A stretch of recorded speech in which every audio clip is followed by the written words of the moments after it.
harus ada saksi yang lihat. Harus ada saksi. Nah, Nah, CCTV bisa gak, Bang? kalau CCTV itu bisa masuk bukti petunjuk.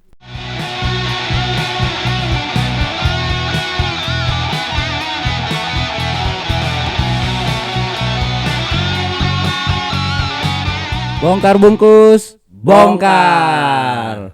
Assalamualaikum warahmatullahi wabarakatuh. Salam sejahtera bagi kita semua. Balik lagi dengan gue Rio di sini dan Bang Deski tentunya. Yap.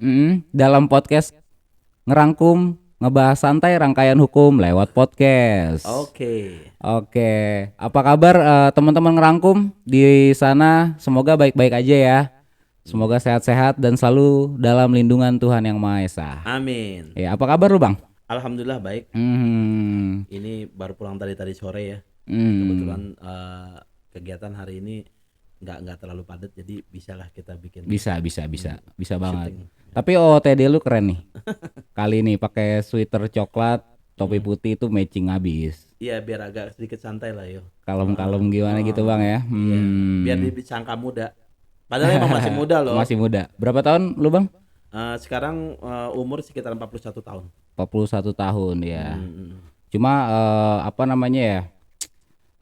Mental Iya. itu harus 17 tahun, Bang. Iya, karena Harus muda terus. kita harus happy terus lah. Iya, Gue memang iya. bukan orang kaya, tapi gue orang happy. Orang happy.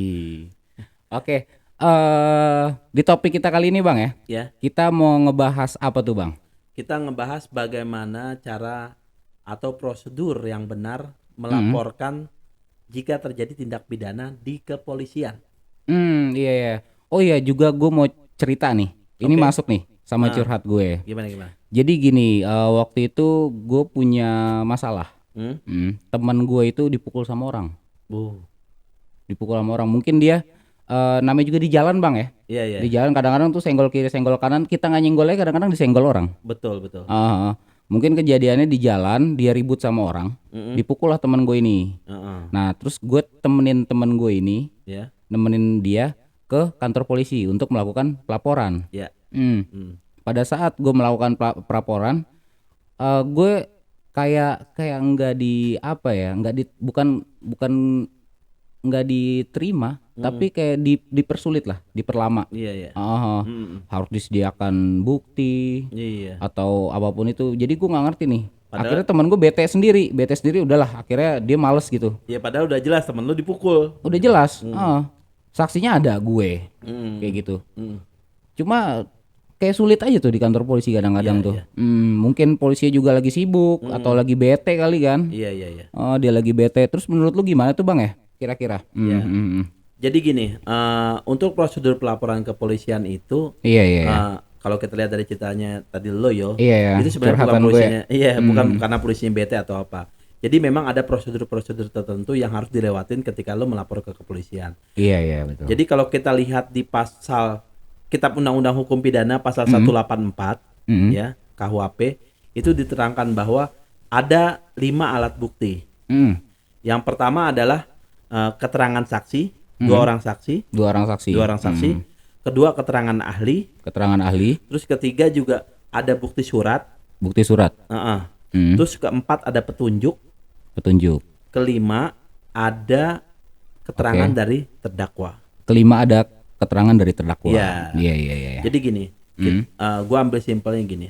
Ketika lo melapor ke kepolisian, kenapa polisi selalu meminta alat bukti? Iya. Kalau pemukulan, kita bisa lihat pemukulan itu ketika lo melapor ke kepolisian, biasa kan orang misalnya di jalanan kita dipukul nih sama orang, Iya. oh lo ntar gue visum. Iya. Lo visum, lo habis dipukul, lo visum datang ke rumah sakit, tentu nggak diterima. Kenapa tuh, Bang? Iya, karena visum itu hanya bisa dilakukan ketika lo mendapat surat yang keterangan dari kepolisian bahwa lo telah terjadi tindak pidana dan lo dikasih surat pengantar untuk ke rumah sakit. Jadi prosedurnya kita harus lapor dulu ke kantor polisi. Iya, lapor Baru dulu. sama polisi dikasih surat Ya, untuk visum. melakukan visum. Nah, Baru kita ke rumah sakit untuk iya. melakukan visum itu. Iya, rumah betul, sakit betul. yang ditunjuk oleh Iya. polisi setempat. Nah, tempat kita ngelapor. Iya, betul. Nah, begitu kita ngelapor, kita bawa tuh hasil visum. Kita bawa tuh surat keterangan visum. Iya. Kita dicek oleh dokter di rumah Iya. sakit yang ditunjuk oleh pihak kepolisian. Setelah itu bukan berarti hari itu kita dapat tuh hasilnya. Iya. Dan hasilnya tuh nggak bisa kita yang ngambil sebagai pelapor. Polisi yang ngambil. Polisi yang ngambil ke sana. Nah, setelah kita visum, kita balik lagi kan ke kantor polisi. Iya, balik Biasanya lagi. visum tuh nggak sampai 1 jam lah. Iya, iya. Kita balik lagi ke kantor polisi, kita dimintai keterangan oleh pihak kepolisian. Jadi biasanya tuh interview bagaimana sih ceritanya, kronologinya gimana sih, lo kok bisa dipukul gini-gini, itu siapa aja. Jadi lo harus menyiapkan buktinya sudah ada satu, alat buktinya udah ada satu, visum, ya kan visum. Terus lo tadi lo bilang gue ada bang saksinya, tapi kalau dalam pidana itu minimal ada 2 orang saksi. Iya. Nah, 2 orang saksi. Ya kalaupun bisa orang lain lah gitu. Tapi yang tidak boleh menjadi saksi dalam hukum pidana adalah misalnya istri lo, bapak lo, ibu lo atau abang keluarga lo, lah. Keluarga saudara itu nggak boleh. Ya nggak boleh. Ya kadang-kadang keluarga kan ngebelain keluarga sendiri. Udah pasti. Bisa aja kan dia nggak dipukul tapi bilang dipukul. Ada pembelaan. Padahal cekcok mulut doang gitu. Jadi harus ada orang yang di luar ikatan darah itu bisa menjadi saksi dan minimal itu harus ada 2. Kalaupun tidak ada, merujuk ke alat bukti yang lain, petunjuk. Alat bukti petunjuk. Nah, apa itu bang? Misalnya gini, pada saat pemukulan itu lo terjadi pemukulan misalnya di kafe ataupun di rumah lo atau di mana tempat-tempat di itu. Jalan, itu kan ada rekaman CCTV. Nah, rekaman CCTV itu bisa dijadikan pihak kepolisian sebagai petunjuk. Iya, bukti petunjuk lah ya. Bukti petunjuk. Nah, maka jadi orang yang bisa dijadikan tersangka itu harus mempunyai 2 alat bukti. Minimal ya. Minimal 2 alat bukti. Karena kalau satu aja nggak cukup, nggak boleh. Nggak kuat lah bang. Nggak kuat, harus ada 2 alat bukti, baru seorang atau orang bisa dijadikan tersangka. Nah kalau udah tersangka tuh bisa ditangkap. Iya. Tapi kalau dilihat dari kasusnya itu adalah pasal 351. 351. Itu pasalnya adalah tentang penganiayaan. Penganiayaan itu ancamannya di bawah 5 tahun. Jadi jangan salah lo, misalnya lo udah alat bukti udah cukup, terus diproses nih sama pihak kepolisian. Ingat ya, harus minimal ada 2 alat bukti. Iya, itu minimal. Baru kalau punya 5 juga itu lebih bagus.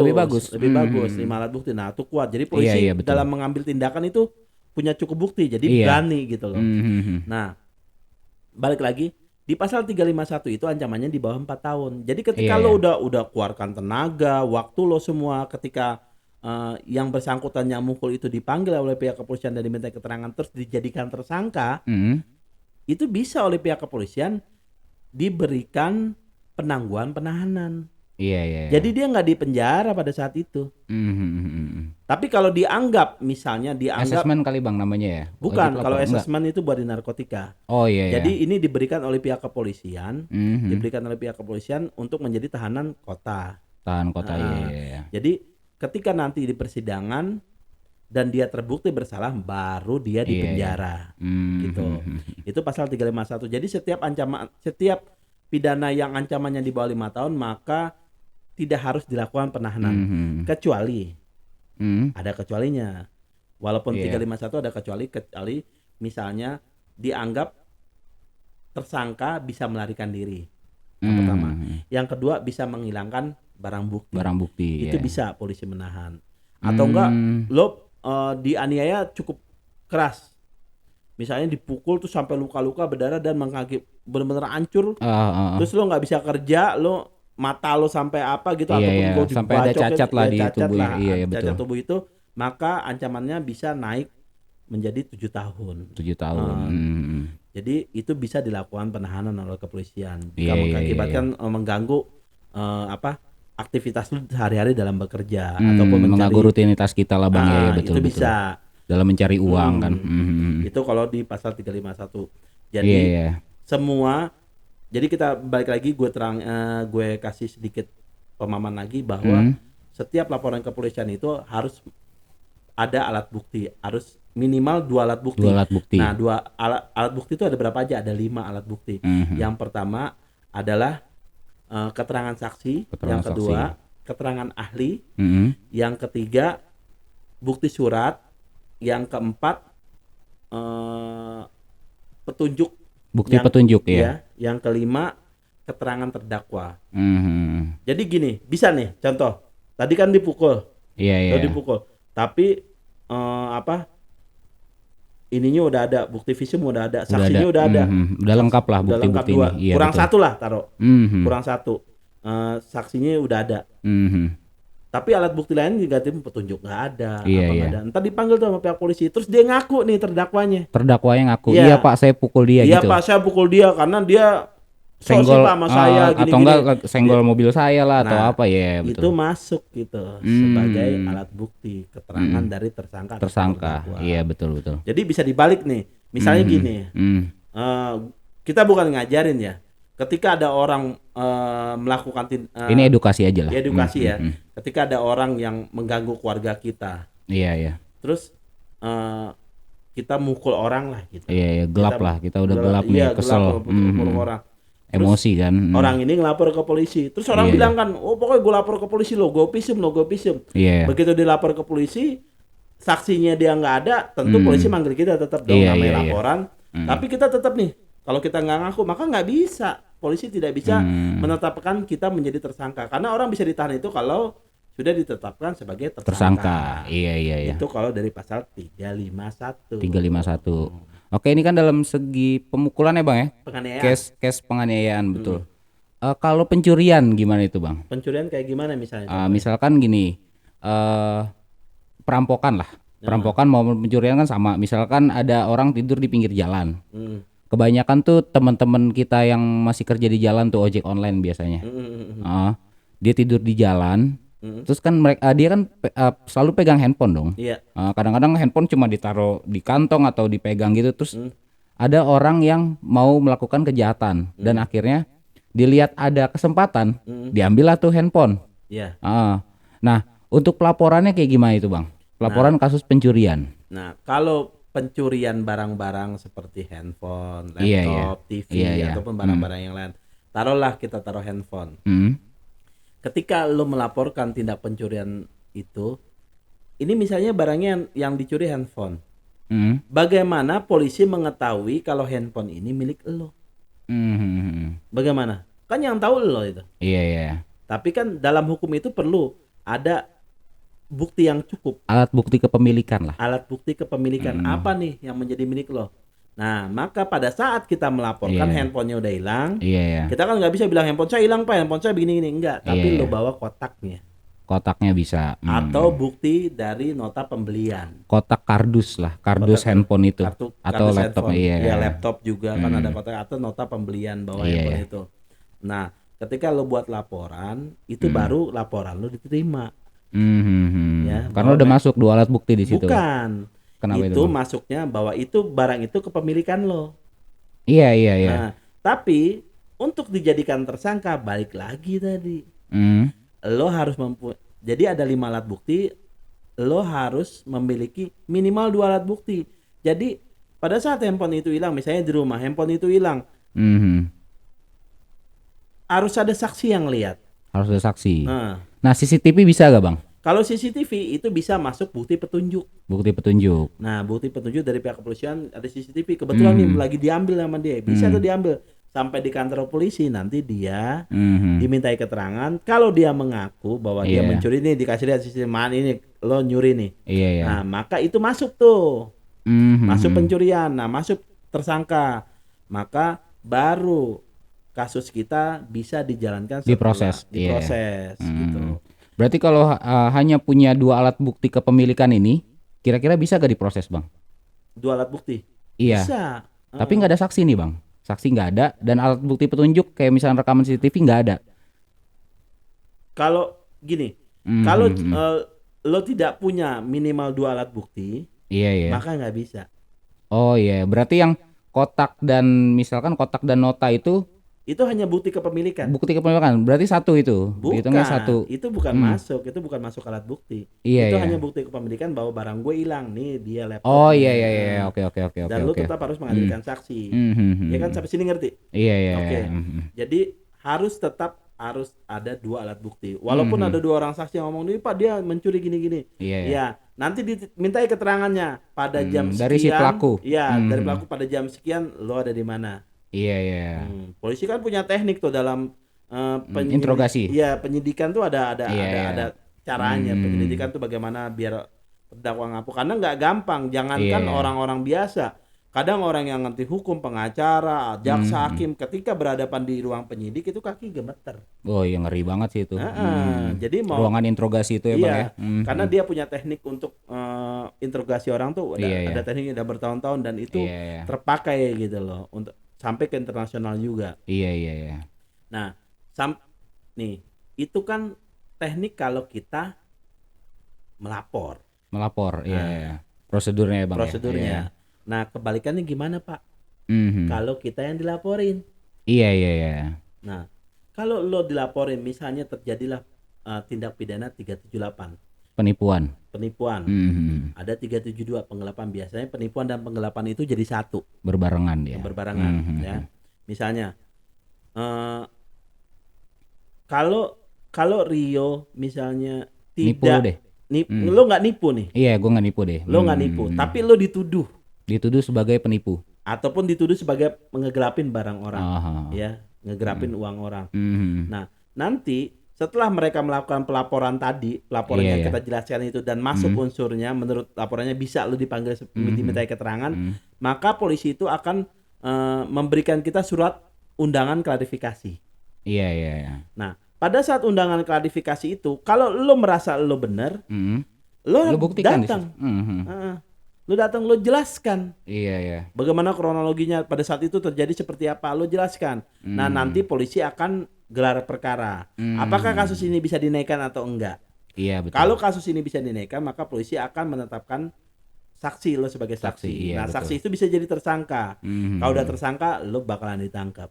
Iya. Jadi jangan merasa khawatir ataupun merasa wah jangan-jangan ntar gue dipanggil polisi udah salah aja. Enggak. Justru panggilan polisi undangan klarifikasi itu. Iya, untuk menemui titik terang. Karena jangan sampai polisi itu hanya mendengar dari salah satu pihak aja nih, dari pelapor aja. Bagaimana pihak dari terlapor? Iya, betul. Jadi biar sama-sama menjelaskan di situ, cari kebenaran, polisi akan gelar perkara apakah kasus ini bisa dinaikkan atau enggak. Nah, kalau memang bisa dinaikkan maka penyelidikan dijalankan. Iya. Nah, lu nanti dimintakan keterangannya sebagai saksi ataupun sebagai tersangka. Kalau enggak maka kasus ini akan di stop di SP3. Gitu. Oh iya, Bang. Jadi ternyata kalau misalnya kita bikin laporan dan dimentahkan sama polisi, kemungkinan besar ada bukti-bukti yang kurang. Iya, ada alat bukti yang kurang. Bukan karena polisi malas, karena polisi setiap laporan itu harus diterima. Iya. Dan harusnya sih Bang ya. Iya. Dan gini loh, bukan berarti misalnya kalau laporan pemukulan atau apa mungkin cepat ya. Iya. Kalau misalnya terkait pasal 378, 372 tentang penggelapan, pokoknya ekonomi lah. Itu biasanya setiap laporan kita itu nggak diproses hari itu juga sama polisi, karena polisi itu perlu mempelajari kasusnya. Bisa jadi ataupun polisi kebetulan dalam bulan ini full gitu. Iya. Full dia dalam sibuk lah. Iya. Jadi ya kita tetap urut hektik kacang. Polisi hektik dia. Nggak mungkin kan kita didahuluin kecuali ya dalam tanda kutip lah bisa. Itu aja sih yang menjadi konsen kita di hari ini. Bagaimana tata cara kita melapor ke kepolisian. Iya. Kan apa aja yang mesti kita siapkan. Ada gini juga Bang. Ada hukuman pencurian. Katanya barang kita yang hilang di bawah 2 juta itu nggak bisa diproses. Betul. Jadi ada putusan Mahkamah Agung. Iya. Jadi dulu kita pernah dengar gak yang nenek-nenek tuh di apa? Oh, yang ngambil kayu bakar ya kalau nggak salah ya di perkarangan orang ya, tetangganya. Iya, betul. Nah, dari situ keluarlah putusan MA bahwa pencurian yang barangnya di bawah 2,5 juta. Iya. Itu tidak bisa diproses hukum. Jangan sampai nanti orang curi kayu bakar buat bakar ataupun orang cuma curi jagung buat makan, tapi dia harus dihukum gitu. Kalau mencuri 800 miliar Bang, uang rakyat gimana tuh Bang? Itu korupsi. Gini yo. Kadang-kadang ada orang ngambil handphone, dihukum sampai berapa bulan bahkan tahun penjara. Nah, kalau yang ngambil pencuri uang rakyat, kadang-kadang dihukum cuma di TV doang. Iya. Tiba-tiba dia bisa ke Bali, jalan-jalan kemana-mana gitu kan. Nah, kita makanya banyak-banyak berdoa mudah-mudahan hukum kedepannya menjadi lebih menjadi panglima yang lebih kuat dan akan menegakkan hukum. Benar. Untuk saat ini memang nggak bisa begitu. Ya, kita negara kita sedang berproses untuk menjadi lebih baik. Iya. Betul sih. Terus itu aja sih ya. Itu aja Bang ya kira-kira. Jadi prosedur melaporkan tindak pidana ke kepolisian sudah jelas tadi kita bahas ya. Jadi bukan karena polisi malas ataupun polisi bete, enggak, bukan karena itu.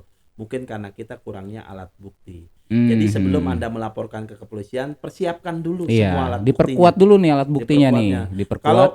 Kalau udah kuat alat buktinya, nggak pakai pengacara pun bisa. Bisa. Tapi kalau pengacara bisa mengarahkan nih alat pasti buktinya. Kepolisian akan ngebantu kita lah. Iya. Gitu. Jadi jangan dengerin tuh kalau kata-kata orang. Nanti lo kalau pakai pengacara gue persulit lo. Enggak, justru dengan adanya pengacara membantu pihak kepolisian dalam mencari kebenaran. Iya. Itu lebih mempermudah. Gitu aja. Dan bukan dipersulit berarti bukan. Bang. Iya. Karena kan pihak kepolisian mungkin lebih mudah berbicara dengan pengacara. Iya. Karena sama-sama ngerti expert di bidangnya gitu. Oke. Gitu. Oke. Jadi untuk topik kita kali ini cuma sampai di situ aja kali Bang ya. Iya. Yang akan kita bahas. Karena sebenarnya banyak nih yang akan kita bahas. Cuma kalau kita terangin semua di sini, ini 2 bulan juga video ini nggak akan kelar. Iya. Misalnya di kepolisian nih, kita ambil di kepolisian aja, kita laporan ke kepolisian. Terus kalau gimana Bang, kalau polisinya bandel atau gimana? Nah, nanti kita bikin kontennya. Iya. Kalau ada oknum-oknum yang nakal, oknum kepolisian yang nakal, bisa gak ya kita laporin Bang? Betul, laporinnya kemana? Nah, nanti kita bahas di next video. Oke, next video. Oke, kalau gitu kita akhiri aja kali ya. Iya. Dan juga nih gue lihat jam udah terlarut malam nih kayaknya nih. Kita butuh istirahat juga nih, healing di kasur kan. Yaudah gitu ya deh Bang. Ya. Makasih banyak. Terima kasih untuk edukasinya hari ini. Semoga sehat selalu Bang ya. Semoga jobnya juga makin banyak. Amin. Ya udah gitu aja teman-teman Ngerangkum, mungkin sudah jelas ya. Tadi dibicarakan dengan Bang Deski ini. Kita tutup aja Ngerangkum hari ini. Bongkar bungkus. Dadah.